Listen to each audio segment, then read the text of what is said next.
சதுரங்க பிரியர்கள் அனைவருக்கும் வணக்கம். இன்னைக்கு நம்ம பார்க்க போற வீடியோல, இந்தியாவோட ரேபிட் சாம்பியன்ஷிப் வந்து பார்த்தீங்கன்னா, ஒரு 2 நாளைக்கு முன்னாடி நடந்து முடிஞ்சது. ஸோ அந்த போட்டியில அல்லது அந்த டோர்னமெண்ட்ல இருந்து நம்ம ஒரு கேம் வந்து பார்க்க போறோம். அண்ட் இந்த கேம் வந்து பார்த்தீங்கன்னாக்கா, இந்த டோர்னமெண்ட் 15 மினிட்ஸ் 10 செகண்ட்ஸ் வந்து இன்கிரிமெண்ட் இந்த ஃபார்மேட்டு. ஸ்விஸ்ல நடந்திருக்கு. மொத்தம் 11 ரவுண்ட்ஸ் வந்து நடந்திருக்கு. ஸோ இது முடிஞ்சதுக்கப்புறம் நம்ம ரிசல்ட்ஸை பற்றி நம்ம டீல்டாக வந்து பேசலாம். அதுக்கு முன்னாடி ஒரு ரெக்வஸ்ட் என்ன அப்படின்னா, சேனல் நீங்கள் சப்ஸ்கிரைப் பண்ணாமல் வீடியோஸ்லாம் பார்த்துட்டீங்க அப்படின்னா, சப்ஸ்கிரைப் பண்ணிட்டு பெல் பட்டனை ப்ரெஸ் பண்ணி வச்சுக்கோங்க. அண்ட் இப்போ இந்த கேமை பார்க்கலாம். இந்த கேமில் இனியன் பன்னீர்செல்வம் சொல்லிட்டு தமிழ்நாட்டை சேர்ந்தவர் தான் அவர். Grand master. அவர் ஒயிட் பீஸ் வந்து ஹேண்டில் பண்ணுறாரு. நிலோப்தால் தாஸ் அப்படின்னு சொல்லிட்டு அவருமே கிராண்ட் மாஸ்டர். அவர் பிளாக் பீஸ் வந்து ஹேண்டில் பண்ணுறாரு. இங்கே இனியன் வந்து கேம் வந்து D4 ஓப்பன் பண்ணுறாரு. ஸோ அதுக்கு ரிப்ளை நைட் F6 இருக்குது. ஓப்பனிங் வைஸ் நம்ம இங்கே ஒரு டிம்சோ இண்டியன் வந்து பார்க்குறோம். Variation Rubinstein system. So castle பண்ணிடுறாரு. Bishop D3. So developing move obviously. So D5. So ஏன்னா சரி, நீங்கள் நிம்சோ இண்டியனை வந்து நீங்கள் படிச்சிருந்தீங்கன்னா உங்களுக்கு ஒன்று தெரியும். அந்த E4 ஸ்கொயருக்கு வந்து ஒயிட் கண்டினியூஸாக ஃபைட் பண்ணிகிட்டே இருப்பாங்க. அதே போல் பிளாக் அதை தடுத்துக்கிட்டே இருப்பார். ஸோ அதுக்கான முயற்சி தான் இந்த D5. Porn to A3. So ஜென்ரலாக அதை எக்ஸ்சேஞ்ச் பண்ணுறது தான் வழக்கம். ஸோ அதே போல் எக்ஸ்சேஞ்ச் நடக்குது. பின் அதுக்கப்புறம் C6ஓட ஐடியா சம்டைம்ஸ் C4ல் வெட்டிட்டு அது B5 எக்ஸ்பேண்ட் பண்ணுறது. So night E2. ஜென்ரலாக நைட் வந்து இந்த வேரியேஷனை பொறுத்தவரைக்கும் E2 தான் வரும். ஏன்னா F3 E4ன்னு சொல்லிட்டு சென்டரில் அட்வான்ஸ் பண்ணுவாங்க. ஸோ B6 பிஷப் டெவலப் பண்ண பார்க்குறாரு. F3 bishop A6. So C4ல் pressure பண்ணுறாரு.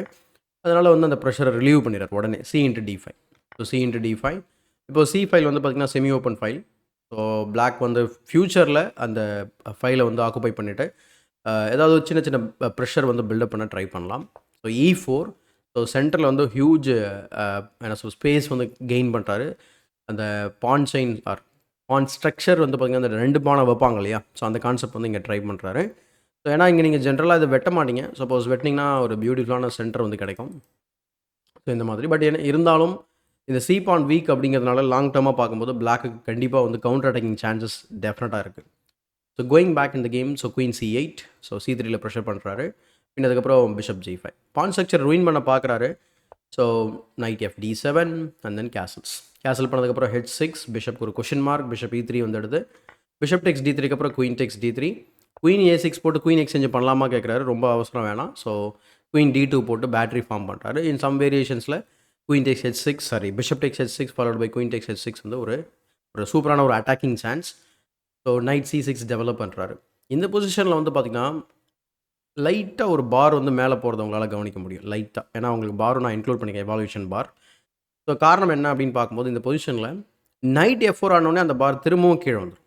ஸோ அப்போ என்ன அர்த்தம் அப்படின்னா இங்கே ஏதோ ஒரு நல்ல ஒரு மூவ் இருக்குது அப்படின்னா நைட் G3. இது பார்க்குறதுக்கு விஷுவலாக பார்க்குறதுக்கு ஒன்றும் இல்லாத மாதிரி தெரியும். ஐடியா என்ன அப்படின்னா நைட் H5 போக முடியும். அப்போ கம்பைனிங் வித் திஸ் ஐடியா, அதாவது bishop and queen battery form பண்ணியிருக்கும்போது ஸோ இதையும் நம்ம இங்கே பண்ணும்போது நைட் வந்து ஒரு 3 பீஸ் சேர்ந்து நம்ம ஈஸியாக அட்டாக் கன்வெர்ட் பண்ண முடியும். எக்ஸாம்பிளுக்கு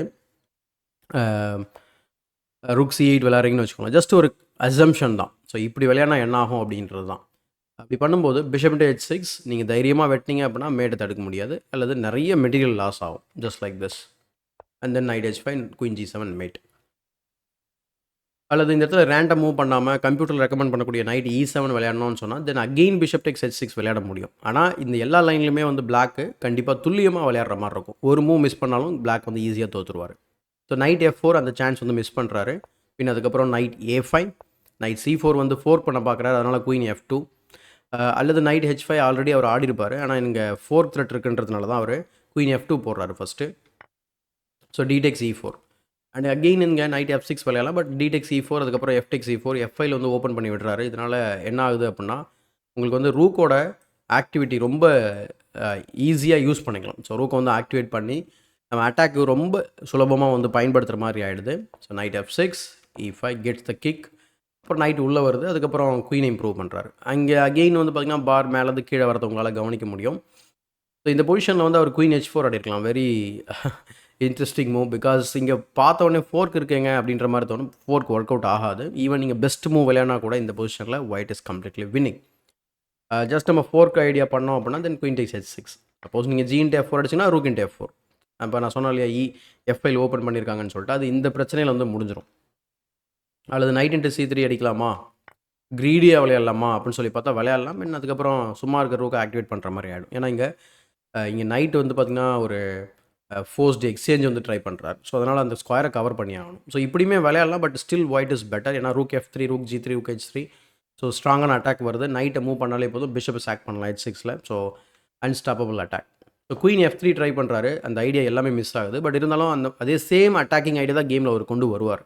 ஸோ குயின் B7, பின் அதுக்கப்புறம் night H5, sorry king H7. So again இந்த பார் பார்க்குறதுக்கு ஜாலியாக இருக்கும் உங்களுக்கு, ஏன்னா புதுசாக ஆட் பண்ணியிருக்கேன் அப்படிங்கிறதுனால. ஸோ திரும்ப வந்து பொசிஷன் வந்து கொலாப்ஸ் ஆகுது பிளாக்குக்கு. ஸோ என்ன காரணன்றதை பார்க்கலாம். அதுக்கு முன்னாடி வீடியோ பாஸ் பண்ணுங்கள். வீடியோ பாஸ் பண்ணிவிட்டு நீங்கள் இந்த பொசிஷனில் வந்து ஒயிட் பீஸ் ஹேண்டில் பண்ணிங்கன்னு சொன்னால் என்ன மாதிரி மூவ்ஸை நீங்கள் கன்சிடர் பண்ணுவீங்க, அண்டு எப்படி இந்த கேமை வந்து நம்ம முடிக்கலாம் அப்படின்றத ட்ரை பண்ணி பாருங்கள். ஸோ இந்த கேமில் இந்த பொசிஷனில் வந்து அவர் சாதாரணமாக வந்து F5 அடித்தாலே தப்பிச்சிருப்பார். ஓரளவுக்கு எஸ்கேப் ஸ்கொயர் கிரியேட் பண்ணிட்டு ஓடுறதுக்கு, ப்ளஸ் குயினோட டிஃபென்ஸ் இங்கே வந்து லேட்டரலாக கிடைக்கும். ஆனால் அவர் என்ன செய்கிறார் அப்படின்னா, கிங் H7 போட்ட உடனே உங்க ஒரு ப்ரில்லியண்ட்டான ஒரு மூவ் விளையாடுறாரு. Knight takes G7, double exclamation. So brilliant move. So king into G7 அடித்ததுக்கப்புறம் then he plays bishop into H6. அந்த அட்வான்டேஜ் எல்லாம் போயிடுச்சு அப்படியே. இது rapid game, 6 minutes versus 1 minute. So கண்டிப்பாக வந்து நான் ஏற்கனவே சொன்னது தான், பிளாக் அக்யூரேட்டாக விளையாடணும் குறைஞ்ச நேரத்தில். ஆனால் ஒயிட் வந்து ஏதோ ஒரு அட்டாக்கிங் மூவ் பண்ணாலே கண்டிப்பாக அவரால் வந்து பண்ண முடியும். அவர் என்னென்னா ஒரு 2 செக்கு கொடுத்துட்டு ரூக்கை இன்வால்வ் பண்ணிட்டாரு அப்படின்னா செக்மேட்டை தடுக்க முடியாது. அதுக்கு தான் அவர் இந்த கிங்கை கம்ப்ளீட்டாக எக்ஸ்போஸ் பண்ணுறாரு. அப்போ இந்த பொசிஷனில் சரியான மூவ் எதுன்னு கேட்டிங்கன்னா queen G4 check, king H8, பின் அதுக்கப்புறம் queen H4, threatening H6.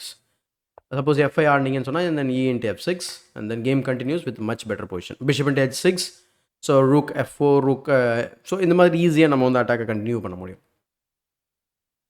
Bishop into H6 விளையாடினதுக்கப்புறம் கேம் வந்து ஈக்குவல் ஆகுது. ஸோ செக்கு ஃபியூ செக்ஸு கொடுக்குறாரு, இந்த மாதிரி செக்காக கொடுத்து பார்க்குறாரு. ஆனால் வந்து எந்த செக்கும் ஒர்க் அவுட் ஆகலை unfortunately. Pawn to F5, pawn to F5க்கு E into F6, then rook into F6. இன்ட்ரெஸ்டிங்காக இப்போ இந்த ரூக்குமே கேமில் இன்வால்வ் ஆகிடுச்சு. இப்போது 2 பீஸ் வந்து அவர் ஆக்சுவலாக சாக்ரிஃபைஸ் பண்ணியிருக்காரு. இப்போ அதை ஜஸ்டிஃபை பண்ணியே ஆகணும், otherwise black will easily win the game. And again நம்ம டைம் ப்ரெஷர் நோட் பண்ண வேண்டியிருக்கு. ஸோ டைம் ப்ரெஷரை பார்த்துக்கோங்க. Rook into E4, another sacrifice. So sacrifice after sacrifice வந்து பண்ணுறாரு. சாரி, நாட் சாக்ரிஃபைஸ், மேபி ஒரு ஃபோர்ஸ்டு எக்ஸ்சேஞ்ச்.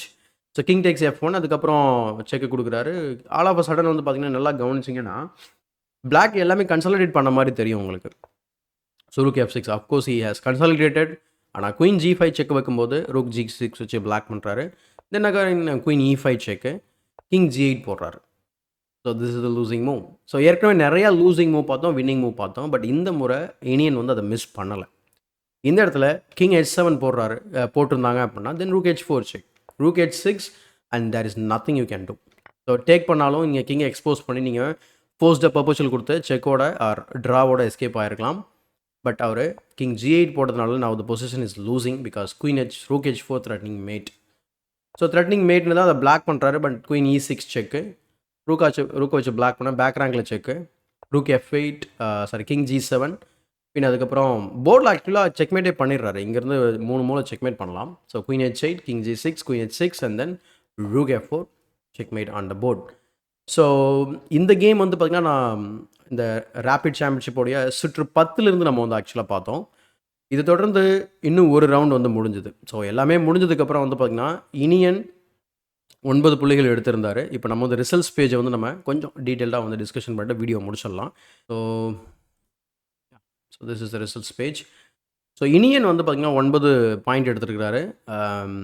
கிட்டத்தட்ட 4 பேர் 9 பாயிண்ட் எடுத்துருக்காங்க. செகண்ட் ப்ரைஸ் வந்து பிரணேஷ், அதாவது இந்தியன் ரேபிட் சாம்பியன் வந்து பார்த்திங்கன்னா இனியன். அடுத்து ரன்னர் வந்து பார்த்திங்கன்னா பிரணேஷ், அதுக்கப்புறம் ஷாம் நிக்கில். ஸோ 2 ஆக்சுவலாக 4 பேருமே 9 பாயிண்ட் எடுத்துருக்காங்க. ஸோ இதுக்கப்புறம் வந்து பிளிட்ஸ் செக்ஷனும் நடந்தது. அதுலேயும் நம்ம வந்து ஒரு கேமை சூஸ் பண்ணிவிட்டு அதில் என்ன நடந்தது அப்படிங்கிறத உங்களோட ஷேர் பண்ணிக்கிறேன்.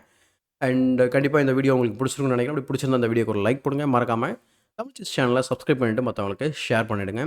இதே போல் ஒரு பயனுள்ள வீடியோவுடன் உங்களை சந்திக்கும் வரை உங்களிடம் விடைபெறுவது உங்கள் சதுரங்க சாணக்கியன்.